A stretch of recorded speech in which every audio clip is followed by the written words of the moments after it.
Meanwhile, 3 United Nations peacekeepers, including 2 Indian nationals from India's border guarding organisation BSF, were killed in the Democratic Republic of Congo. The incident took place after anti-UN protesters tried to invade UN offices in the eastern regions of the country. At least 15 people died and more than 50 were injured in the cities of Goma and Butembo. India's External Affairs Minister Dr. S. Jaishankar tweeted his condolences for the Indian lives lost in the Democratic Republic of Congo, further demanding that the attackers should be brought to justice. This is the second day of demonstrations in Congo's eastern city of Goma against the United Nations mission in the country. Earlier, public anger came to a head against the UN on Monday, where hundreds took to the streets and tried to storm UN buildings, leaving at least 5 dead. On Tuesday, as protests continued, at least 7 were killed in Butembo. This included the 2 Indian UN peacekeepers. Witnesses claim that the peacekeepers fired at the mob and killed some protesters before they were killed in retaliation.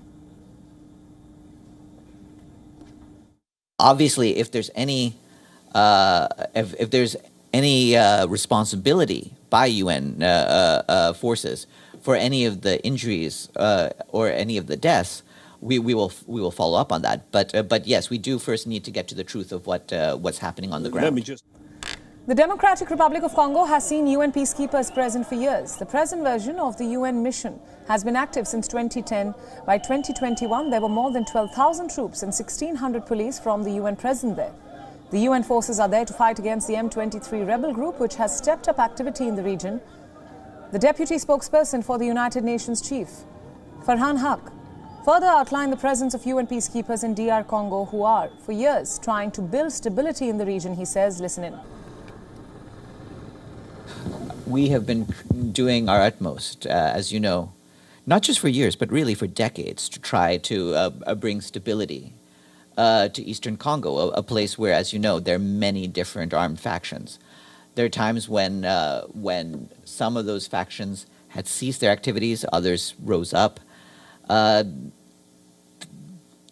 The point of it is that throughout it, we have maintained forces to make sure that we can provide as much security to the Eastern Congo as can possibly be provided, and as you know, MONUSCO and its predecessor forces have sustained significant casualties over the years trying to achieve that. Our commitment to the Democratic Republic of the Congo is a long and solid record. However, the protesters, on the other hand, say that they are tired of the inefficiency of the UN forces. More than 200,000 people have been forced to relocate as violence has escalated in Eastern DR Congo. This despite joint operations by the UN, DR Congo and Ugandan armies. Protesters now want the UN forces out.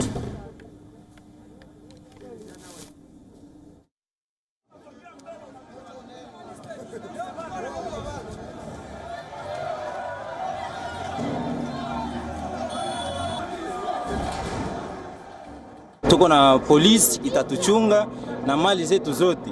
Hatupende mambo ya MONUSCO. UN forces have been gradually withdrawing from DR Congo for years now. This flare-up may just hasten this process.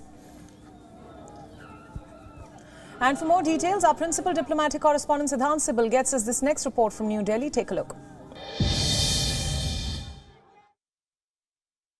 2 Indian UN peacekeepers have died in violence in Congo. We know that there has been large-scale anti-UN violence in Congo, and many of these UN bases have been located in Eastern Congo where the violence has erupted. We know Goma, which was the largest UN base, was stormed, and we know that 2 Indian UN peacekeepers, both of them from BSF, have died. Now, the Indian External Affairs, confirming the development, called the attack as outrageous and said that perpetrators must be brought to justice. Now, India contributes significantly to the UN peacekeeping missions, and in Congo, when it comes to the military, India is the second highest number of contributor, and in terms of the police, India is the 4th largest contributor. The UN has also confirmed that what has happened, and of course the violence in Congo, and it looks like it will be some time before the violence can be controlled in the country.